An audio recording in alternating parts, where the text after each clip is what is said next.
冯尚书的死果然有问题。王爷发种开关起出的2名死者，与冯尚书的死也有关联。他竟然把这看似毫不相关的3桩意外串起来了。王爷是我见过最好的刑狱官，我一定要帮他验出冯尚书的真正死因。把冯杰跟着仵作一起烧了。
怎么了？前院怎么了？二夫人，您别怕，是灵堂走水了。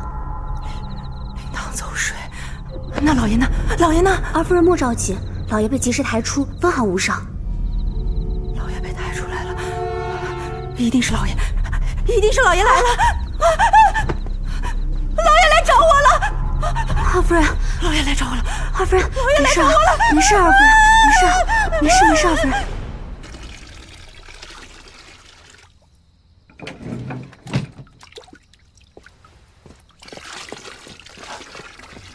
老爷，兵部冯尚书家走水了。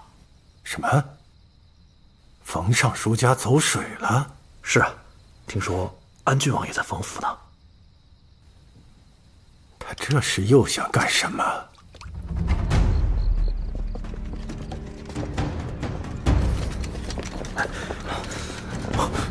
有人来了，快躲起来！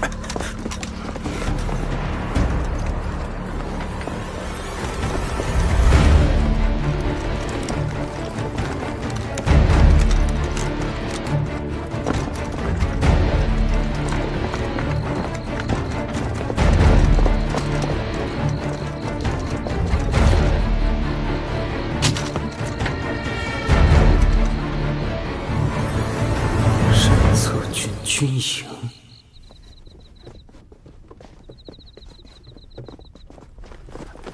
快！压岗，压岗，快点儿！哎呦，哎，慢着点，撞到我头了！赶紧进去看看，快进去！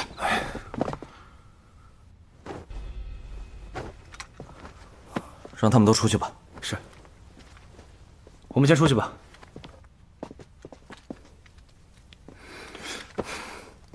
没受伤吧？没有，你刚才……老爷在哪里？夫人，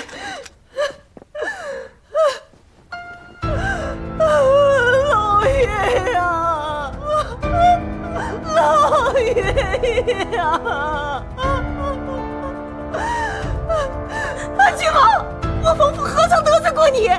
我们家老爷尸骨未寒，你就带着个仵作，你不是。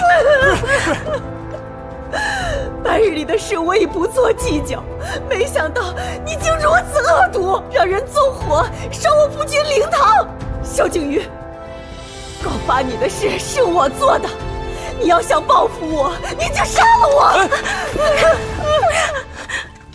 萧景瑜，你不杀我，我就要让这个亵渎我夫君的贱人给我夫君陪葬。夫人，夫人，发生何事了？安郡王，你怎么在这儿？韩尚书，薛翰林府上不慎走水，惊扰各位了。韩尚书，冯夫人，你跟我们家老爷是至交好友，你可要给他做主啊！冯夫人，您先起来啊！这到底是怎么回事？安郡王，下官可听说了，圣上刚刚给你下过口谕，严禁你搅扰冯府。难道你连圣上都不放在眼里了吗？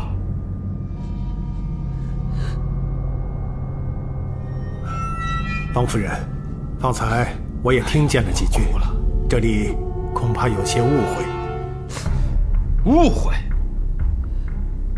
这是个仵作，安郡王3更半夜带着一个仵作上门，而且火烧冯府灵堂，这也叫误会？我看他分明是罔顾圣谕，挟私报复，如此不忠不义之人，如何掌管好三司？安郡王，今日之事，韩某定会联合三司官员上表参奏，请圣上裁决。韩尚书，方夫人，安郡王是在下的学生，他的秉性我是知道的，他绝非如此恶毒之辈。今日之事，容他解释几句，若无法让各位信服，我和韩尚书再带上他一起去面见圣上，夫人觉得如何？他有什么好说的？没有，此事非我所为，只是眼下空口无凭，我无从解释。只有等抓到真凶之后，才能给贵府一个交代。到时候冯夫人要拉我去见谁，我都可以配合。但现在请冯夫人看清一件事，把手给我。啊？手伸出来。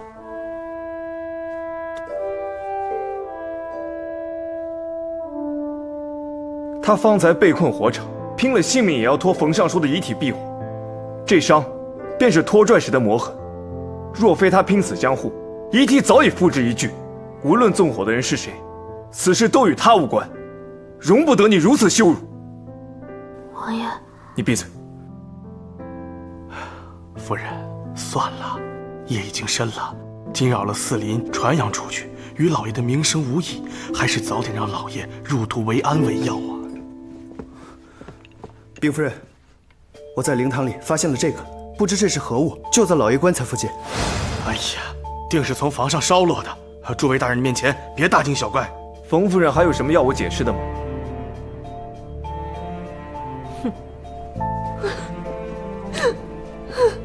韩尚书，冯夫人乃是内妇，遇事情急，看表象便下论断，亦是无可厚非。但你身为刑部尚书，深谙察疑断狱之道，遇事不查不问就信口开河。今日你不参我，我也要参你一本。哦，那你参我？怎么了？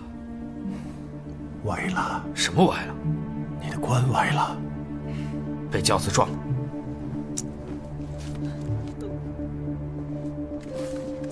还是歪的。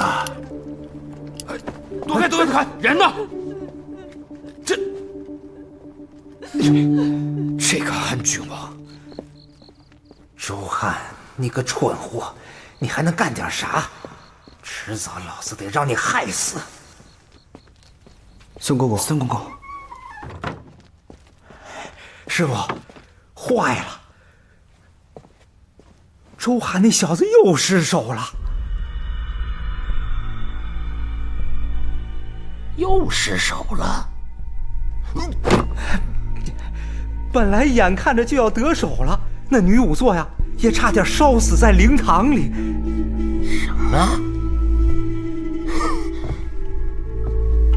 周汉这个废物，谁让他去弄死那个女仵作了？鱼。你刚才说萧锦瑜又带那女仵作去冯府了？啊，他非说给人家道歉，哪有三更半夜上人寡妇家道歉的？他哪是去道歉的，他还是去验尸的。这回麻烦要来了。过来。啊，不是，他能查哪儿去？速去！啊，是，师傅息怒，师傅息怒。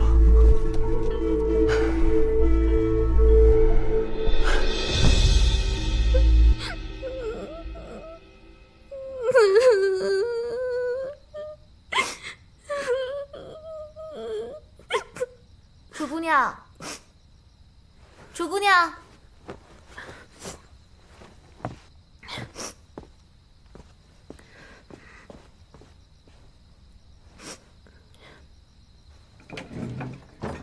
王爷，连翘姑娘。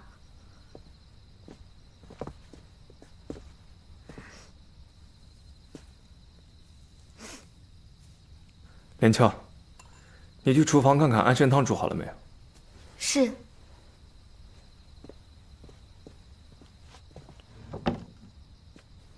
吓坏了吧？我不是害怕，我就是我的工具都没了。对不起，怪我去迟了。啊，不怪你，是我自己太不小心了，东西掉了都不知道。好在那些工具已经烧毁了，他们也看不出是什么，不然又要给你惹大麻烦了。没事儿，那些工具都是我自己做的，我可以再做一套，只是那套工具跟了我很久了，就像我的老朋友一样，我有点难受，过会儿就好了。方才的情形实在不便让你开口，你若真舍不得，我待晚些让人去取回来可好？好，谢谢王爷。方才灵堂着火时，你离灵堂最近，可知道火是怎么烧起来的？不知道，我只顾着验尸，验完之后才发现屋子着火了。灵堂的门窗是你锁住的？不是，我只是把门关上了，但不知道为什么就打不开了。王爷，刚才火那么大，你怎么一下就冲进去了？你不怕死吗？怕。那还进去？我怕你死。你怕我死？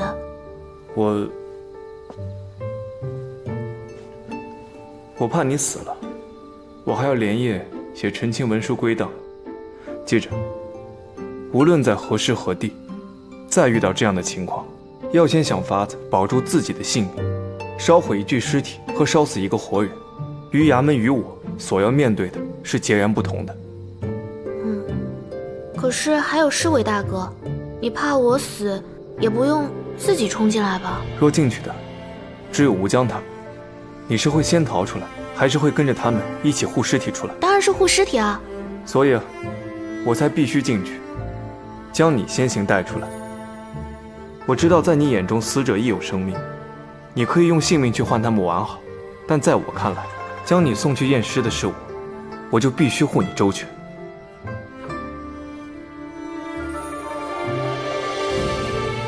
王爷，你真好。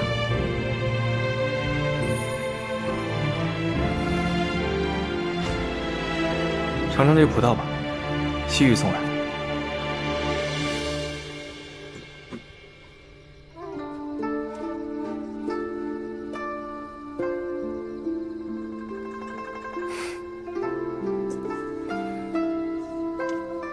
葡萄皮色，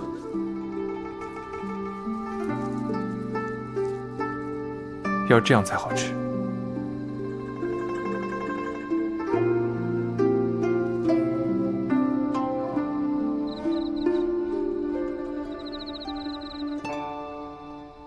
冯介的尸体你已经验过了，可验出什么结果了？我知道他们是怎么死的了。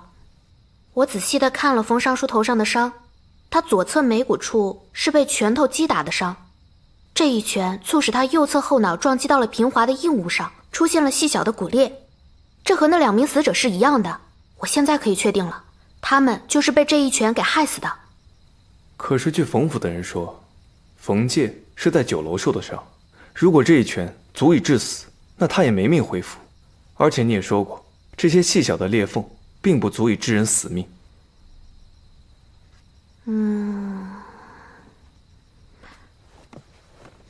这么说吧，他受伤的地方应该有一处楼梯。真不错啊！说的是啊。凶手选择在有楼梯的地方行凶，是为了方便调节两人间的高度差，确保这一拳能够准确地打在冯尚书的眉骨眼窝处。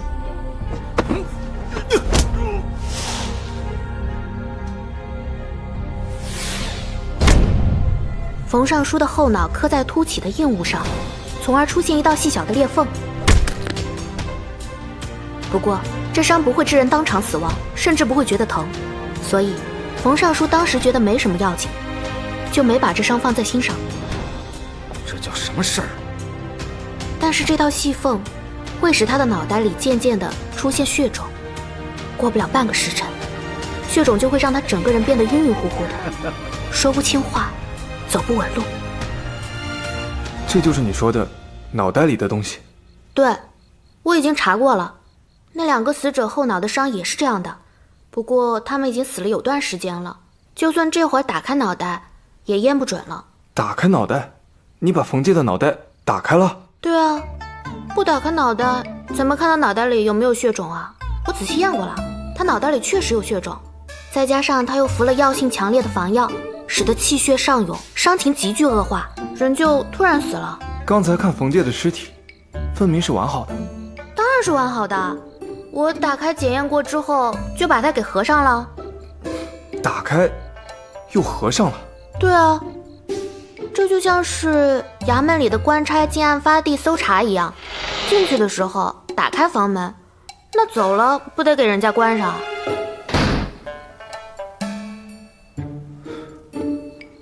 所以你出发前要了一顶发套，束成冯介发髻的形状，就是想在剖验完之后将它恢复原样。身体发肤受之父母，毁伤不敬。你还知道毁伤不敬？你可知京畿衙门里的仵作，要剖验尸体需要案件主管官员的批文，若无批文擅自剖验，可是要被治罪的啊！还有这样的规矩啊？可是我已经把尸体修复好了，套上衣服看就跟没剖过一样，这样也要治罪吗？我从没遇过像你这样不守规矩的仵作，要怎么治罪，我还要好好思量一下。我没有不守规矩，我守的是六扇门的规矩。六扇门的规矩？玉面判官说过，在六扇门办案从不拘于条条框框，只要能查到真相，用什么法子都可以。但是不能为了破案而犯案，也不能为了检验尸体而去损坏尸体。所以在六扇门当仵作，只要有把握能把尸体恢复原状，那就可以剖验。这些话你不知道吗？这话我知道。真的？你真的知道？那你……我是不是玉面判官？是吗？你为何要找这玉面判官？是不是与你的石头坠子有关？王爷怎么这么在乎坠子呢？那赠予你这坠子的人是否对你说过，这坠子兴许就是玉面判官的东西？啊！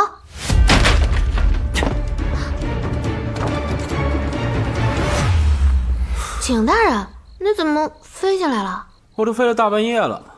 哎，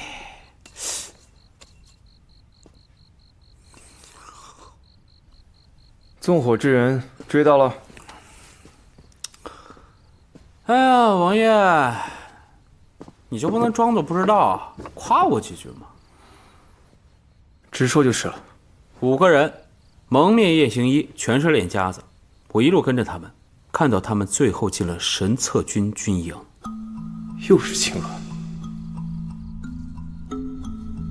吃够了，就去见韩季。韩季？王爷，这个时辰猫都睡了，我去见那个老瓜精干嘛？据冯府的人说，昨夜是韩季送冯介回府的，所以韩季应该也是给他接风的人之一。只要从韩季那里问出冯介昨晚是在哪家酒楼喝的酒，就不难找出行凶之人。不是，这跟酒楼有什么关系啊？楚楚刚才已经验出，冯介等3名死者的死因是被人击打眉骨眼窝，导致后脑撞击出裂缝所致。3人受伤的位置完全一致，说明凶手是受过训练的杀手，方能一击致命。而喝酒，正是他掩盖杀人手法的关键一环。喝酒？楚楚，你方才说过，死者受到迎面一击，随后撞伤脑后的一段时间，人会渐渐变得晕晕乎乎，说不清话，走不稳路，就像喝醉酒似的。对，就是这样，特别像喝醉了酒。喝醉了酒。你的意思是说，凶手用这种办法行凶，让受害者自己在众目睽睽之下醉着活着走出酒楼？也就是说，有人在咱们刑部尚书面前杀了兵部尚书，咱们的刑部尚书浑然不知？没错，要想完成这件事，就要保证被害者在受伤时正在喝酒，最好是在受伤之后还继续喝了一会儿，所以酒楼里必定有人与他配合。还真是天道好轮回，苍天饶过谁啊！这个老瓜精没少在我爹那儿告我的状，也没少在圣上面前告你的状。这回见到他，我一定要……你一定好好把嘴给我闭严实。今晚见韩记，只需问出酒楼所在，问清之后，立即以搜捕在逃案犯为由搜查酒楼，一句不得对韩记多言。在这件事情彻底水落石出之前，任何消息一概不得外泄。酒楼，王爷，照你这么说的，冯尚书临死前吃的最后一顿饭，应该就是在那家酒楼吧？怎么了？我检验冯尚书的时候，在他的牙缝里发现了鱼腥草的根须。根据腐坏程度来看，应该就是吃最后一顿饭时留下的。如归楼。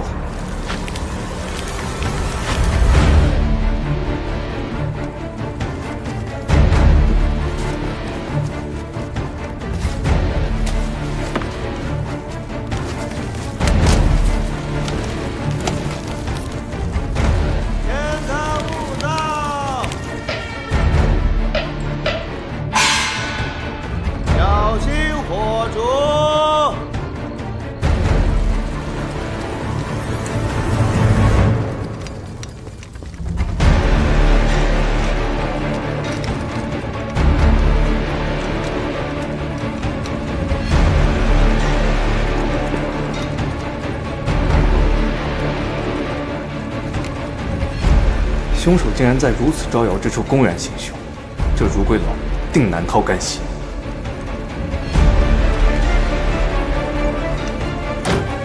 上！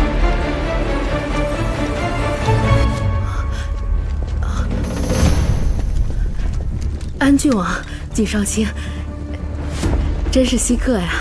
稀什么稀啊？早上刚来过，奉3法司安郡王之命，搜捕在逃要犯。你们徐掌柜呢？我们有话要问他。奴家这就去叫掌柜的。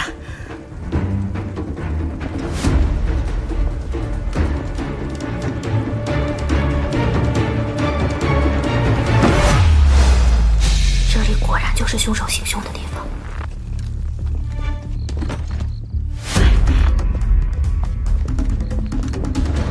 等等啊，这是什么地方？哦，这是厨房。这么晚，给何人做饭？不是做饭，我们掌柜的盘完了账要洗澡，奴家是在为掌柜的烧洗澡水呢。哦，您瞧，掌柜的房里灯还长着呢，一准还没卸下。吴江，你们2个跟我来。是。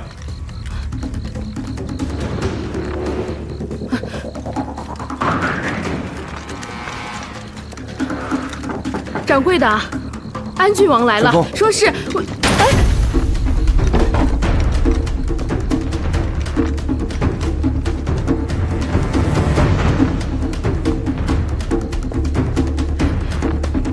王爷，没什么异常。王爷，这边也没异常。怪了，掌柜的人呢？你问谁呀？我们还没问你呢。你们掌柜人呢？他之前在房里的呀，这3更半夜的，而且门还反拴着呢，奴家也没听到他出去的声音。许如归该不会是听到什么动静，跳窗跑了吧？他的家眷呢？我们掌柜的没有家眷，就他一个人住在这儿。我倒是也听说这许如归没有家眷。虽说如归楼美女如云，但她是万花丛中过，片叶不沾身。可当真如此？景少卿可难为奴家了，奴家只是掌管着7、8个侍酒娘子的小管事，掌柜的私事，奴家也不清楚啊。如归楼3面临水，4通8达，许如归急以闻声逃窜，但仓促之下必难顾周全，这如归楼里定还有迹可循。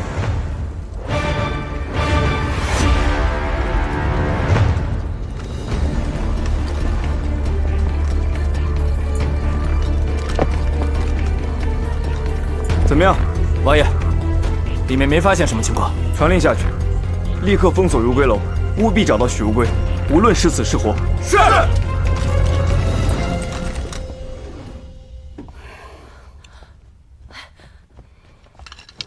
哎呦，这都大半夜了，儿子还没回来呢，你不让人找找啊？夫人放心，我能不让人去吗？家里那么多双眼睛，在长安城里还能把他盯丢了吗？好了好了，我的夫人，就不要胡思乱想了。明日一早醒来，什么事情就都知道了。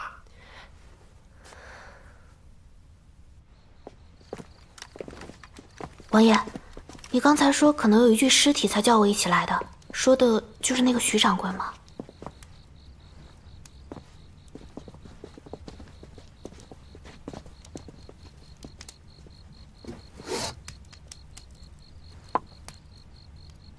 你们掌柜何时吩咐你烧水的？就半个时辰前的事儿。一锅水烧了半个时辰没烧开。回王爷，小店今晚只有奴家一人值夜，打水烧水都得是奴家一个人，费劲儿着呢。奴家为了图快，已经是先把锅烧起来，再一桶桶往里拎水了。也许是柴火受潮了，生火生得特别费劲儿。这里的一系列命案，许如归定难逃干系。冯府的火没能毁尸灭迹，也许就是他仓促出逃的原因。我问你，兵部尚书冯介是不是昨天晚上来这喝酒了？是。还有刑部的韩尚书跟其他几位大人。冯尚书是不是与人起了争执，还受了伤？啊，是有这么回事儿。那上个月，户部主事刘越和前州进奏使卢传生，是不是也在你们这儿喝酒，跟人起了争执，还受了伤？好像是有这么回事儿，不过酒楼嘛，总难免有客人醉酒闹事儿的呀。这厨房怎么这么热呀？比着火的房子都热。怎么，厨房烧水不会这么热吗？不会啊，我家厨房比这小多了，一口锅烧起来也没见有这么热啊。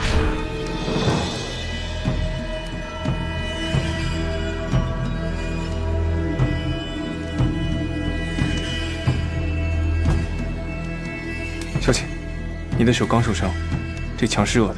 墙是热的，这墙就是这样的。也许是砌墙的物料不好，那边烧起来，这边就特别容易被熏热。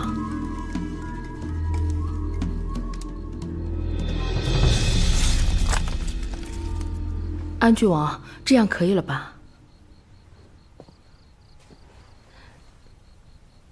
可以了。武将在，你出去看看，看外面的烟口是否还在排烟。是。王爷，你就溜达吴江吧，灶堂都已经掏空了，还能有什么烟呢？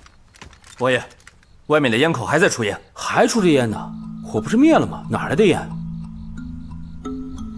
你去拎一桶水，把水从外面烟口往里灌，记得要整桶水都灌进去。是。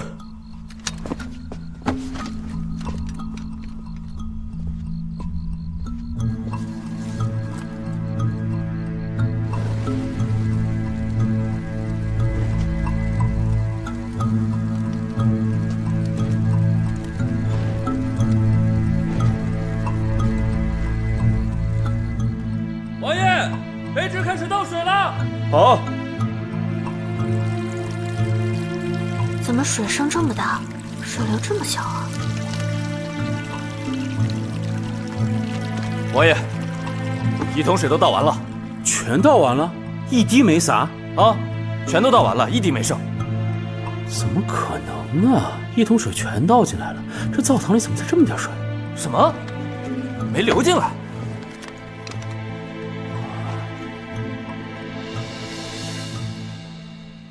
再把火升上。武将，去外面把烟口封住。是。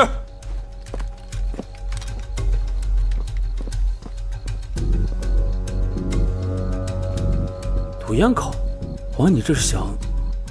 这烟道背后的墙是中空的，地下应该还有一个能生火的暗室。暗室炉膛用的烟道，就隐在这墙中。这烟道在烟口处于厨房灶台所用的烟道合二为一。平日里不用之时，便用隔板隔开。用时将隔板打开，就能把烟伪装成厨房的炊烟给排出去。这也是为什么这堵墙特别容易被熏热的原因。哦，我知道了，这就跟在山里抓兔子是一样的。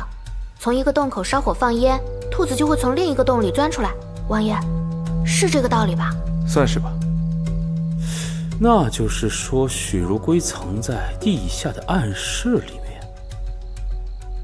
那我们岂不是守炉待兔就行了？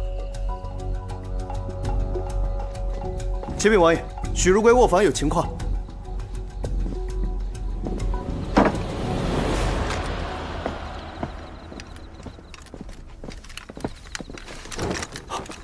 王爷，哦呦，兔子洞还真的冒烟了啊！看来这暗室入口就在这里。武将在，你去吩咐厨房，让他们把灶火熄了。是。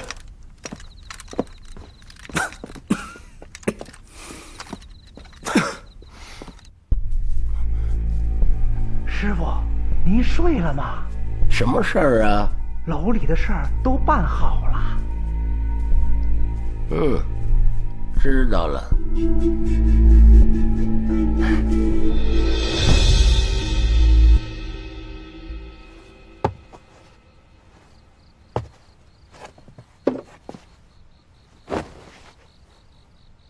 楚楚，你留在上面，不要乱跑。我想跟着王爷。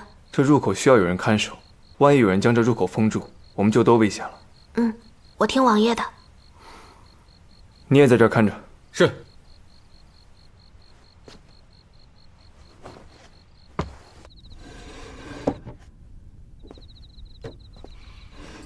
老爷，少爷跟着安郡王去搜查如归楼了。什么？去搜如归楼了？是啊。快去打探具体的消息。是，老爷。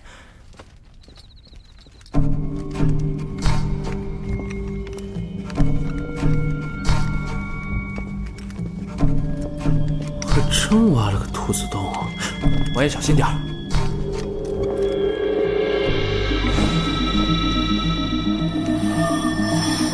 王爷，王爷怎么了？王爷，王爷，您怎么了？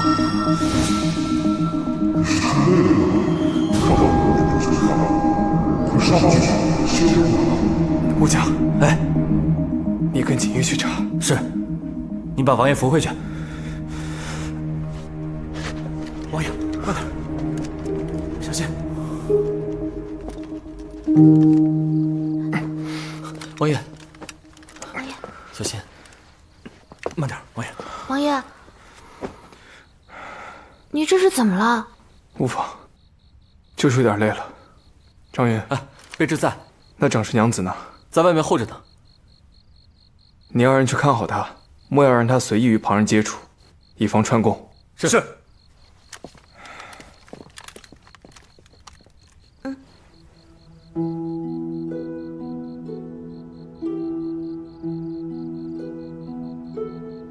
多谢。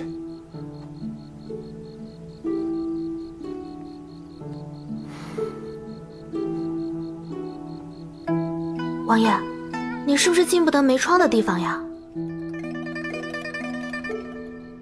为什么这么问？我和我哥哥之前在山上的一个洞里救过一个衙差大哥，他当时的反应和你现在简直一模一样。我听人说过这是一种病，只要进到没窗的屋子里就会并发。不过到现在还没人知道该怎么治这种病，据说并发时也是时好时坏。你放心，我不会对别人说的。我们当时救那个衙差大哥的时候，他就说过，如果让别人知道了，他就会丢了饭碗。你查那么厉害，我可不想让你丢了饭碗。这是我昨天给你的那方手帕。我洗了很多遍，干净的。这是你绣的？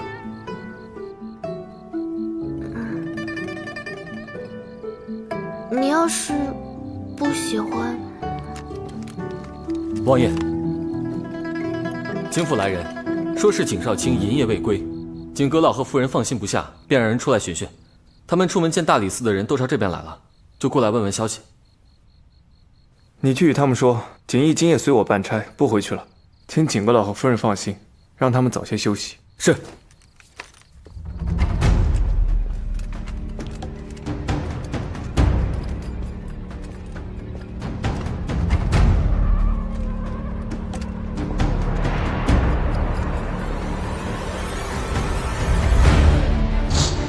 用名字分类的卷册架子，这是监视记录，好大的手笔，难道是？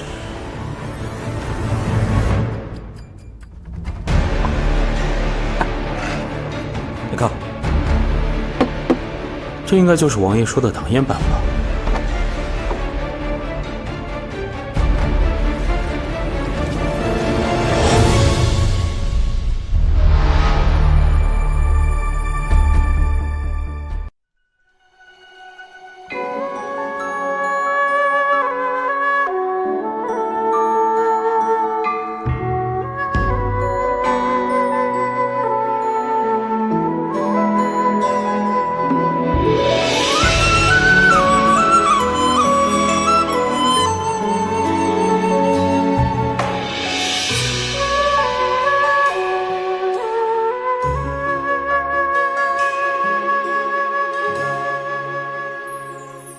吹不散，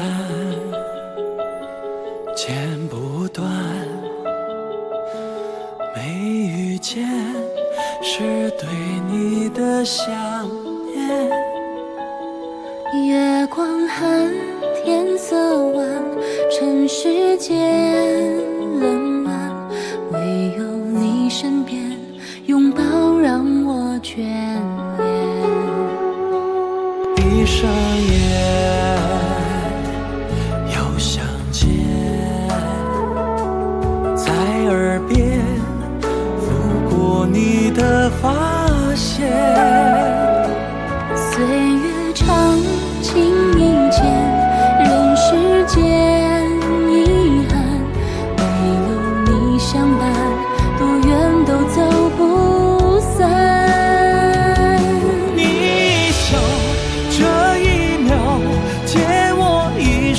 来守候，只为你牵挂着，此生未预留。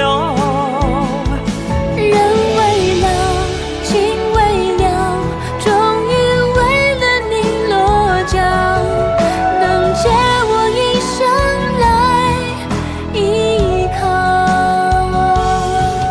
远方的此生